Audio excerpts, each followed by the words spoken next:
الہام کسے کہتے ہیں؟ دیکھو، ایک ہے وحی، اللہ کا پیغام جو پیغمبروں پر آتا ہے،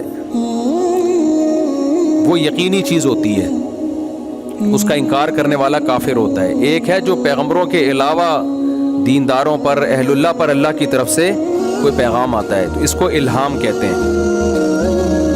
یہ قرآن سے بھی ثابت ہے، احادیث سے بھی ثابت ہے۔ لیکن یہ الہام جو ہے یہ اس طرح یقینی چیز نہیں ہوتی جس طرح پیغمبروں پر وحی ہوتی ہے۔ ایک بات تو یہ، اس میں شیطانی وسوسے کا بھی امکان ہوتا ہے۔ آپ سمجھ رہے ہوتے ہو کہ الہام ہے، حالانکہ وہ شیطان کا کوئی تصرف ہوتا ہے۔ دوسرا یہ ہے کہ اس سے کوئی شریعت کا کوئی مسئلہ ثابت نہیں ہوتا۔ مثال کے طور پر کوئی کہے کہ مجھے الہام ہوا ہے کہ میں نماز چھوڑ دوں، یا میں یہ کروں، یا نماز کا کوئی مسئلہ بتانے لگے کہ مجھے الہام ہوا ہے، تو یہ شرعی مسائل جو قرآن و سنت کے دلائل ہیں انہی سے ثابت ہوتے ہیں، وہ الہامات سے ثابت